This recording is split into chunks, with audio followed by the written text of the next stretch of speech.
Good, beautiful morning, everybody. Silas here today, and no, I did not sleep in there, but I will soon. As soon as I get a bunch of these cars crushed, I've got the perfect spot. I'm going to put that out back. I'm here at the yard now. They're up front fixing a loader tire that I blew out in the last video. However, I've got the other loader going. I'm going to start the crusher now, and we're just going to get busy crushing. Before we do, though, I got an old truck in this morning. I figured I'll just show it to you real quick. This old 59 Chevy Viking has seen better days. It is a rot box, completely rotted out. Even up in here, I don't even know if I can sell this nose for a wall hanger. It's so rusty, but I mean, I probably can. It's just not going to be the premium price. Cab corners are completely rotted out on it. I mean, by Kansas standards, this thing's ready for the crusher. Inside of the cab has been patched at some point in time, but it's all rotted out. But it does have a lot of good parts on it. It's got the deluxe heater controls, the instrument cluster, and odds and ends, things like that. But the best thing about this truck here is the fact that it has a 261 under the hood. That's this truck's saving grace, so I'll go ahead and hang on to it for now. I can't take it out back yet though, because I have cars on my road. So I'm gonna fire the crusher up and we're gonna get busy.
Well, we are slowly but surely making progress in here.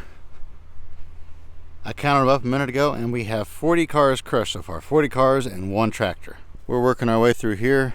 That RV there is kind of a mess, so we're slowly but surely cleaning up around it as I get it dug out.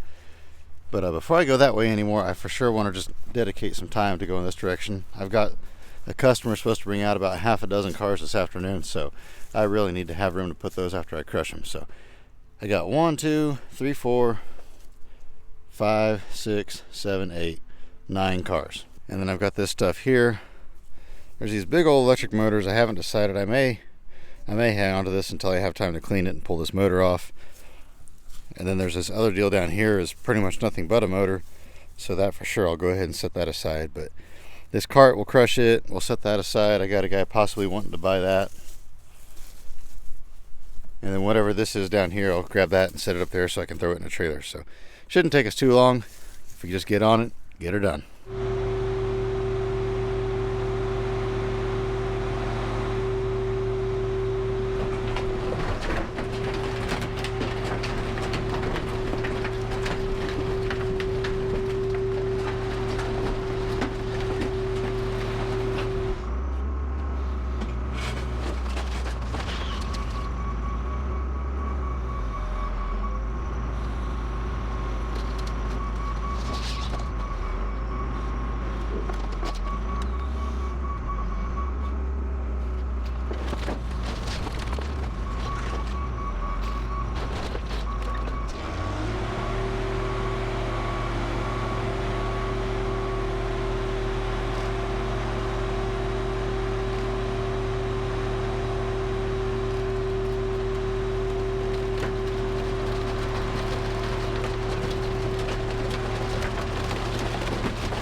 They just drove this truck out.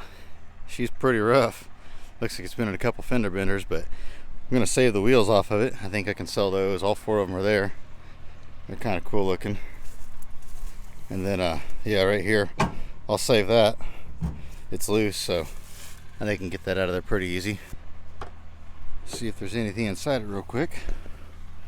Well, there's a penny and a dime. Another penny. 12 cents. Found one more penny in the door, but I think that's all we're gonna get out of this one. I take that back. Whole bunch of money in there.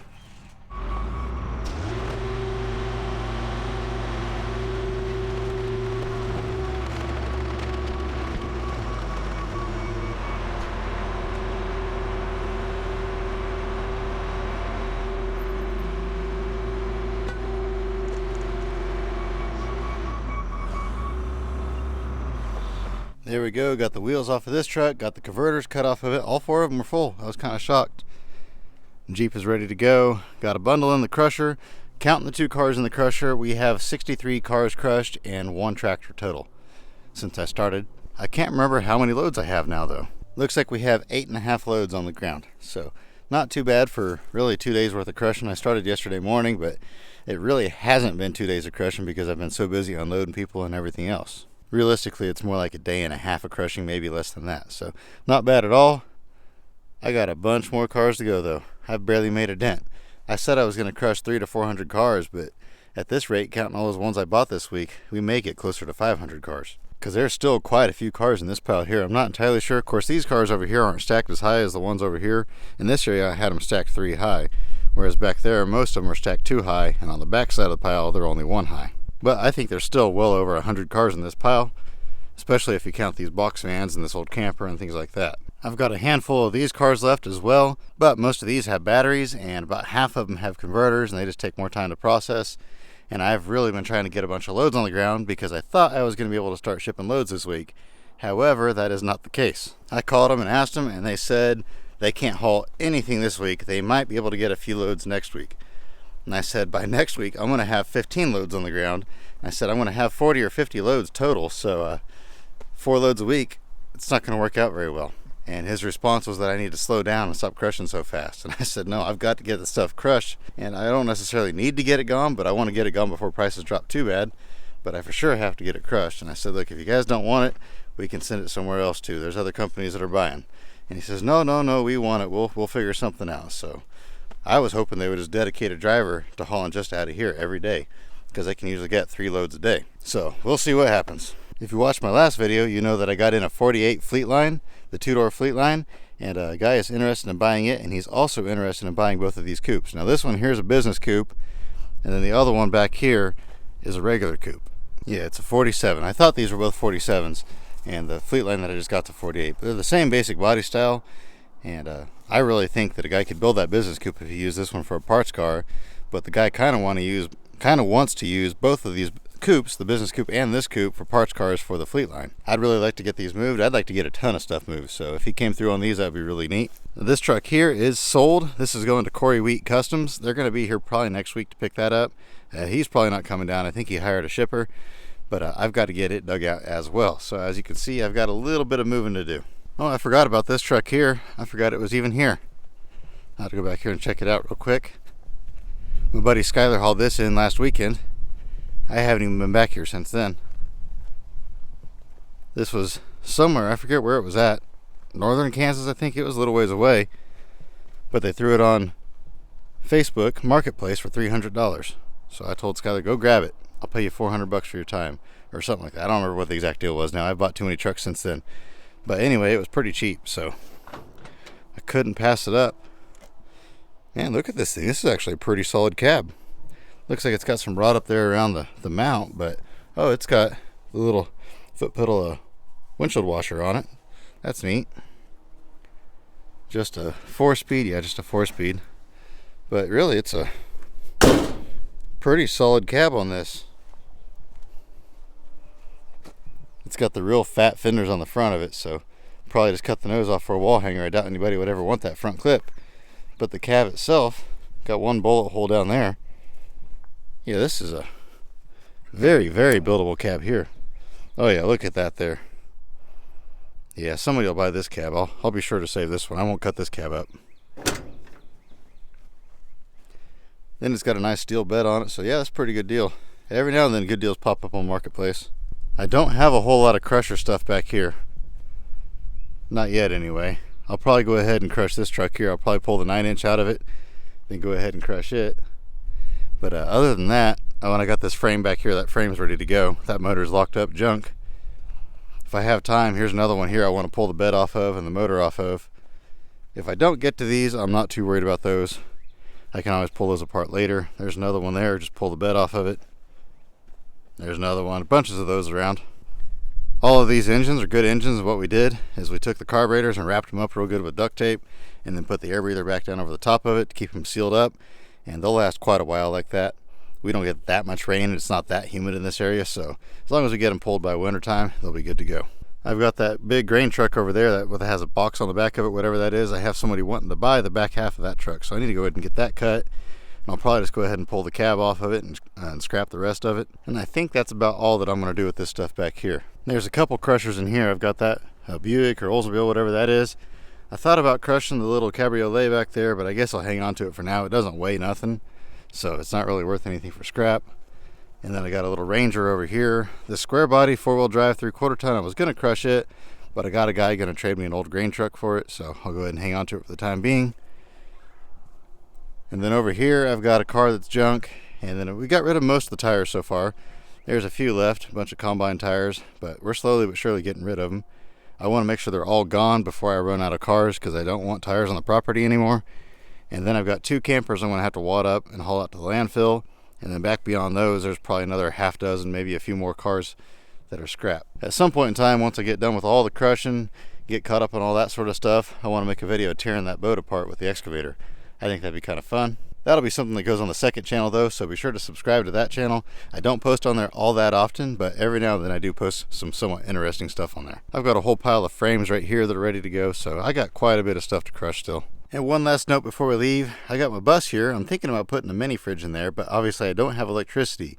So if anybody is aware of solar panels that can handle a mini fridge and maybe a plug-in to charge my drill batteries and stuff like that, let me know in the comments. I know by this point in the video, over half the people have quit watching anyway, but if you're still watching and you know what I could use, please let me know. The back half of the bus has pretty much constant access to sunlight, so I could put some solar panels up there. I've got plenty of room up on top. Just an idea, let me know. But with that, we are done for the day. Stay tuned for tomorrow because I have no clue exactly what I'll be doing. I gave you a few ideas of things I might be doing, but I don't even know what I'm going to be doing yet for sure. My helper Jason will not be here tomorrow, so I probably won't do a whole lot of crushing unless the stuff is pretty well ready to go already. I'll probably take that time and do a bunch of cutting with the torch, digging out that truck, things like that. But like I say, I don't know, so stay tuned. Thanks for watching. As always, I hope you have an absolutely fantastic rest of your day. And remember to get out there, find an adventure. We'll see you on the next one.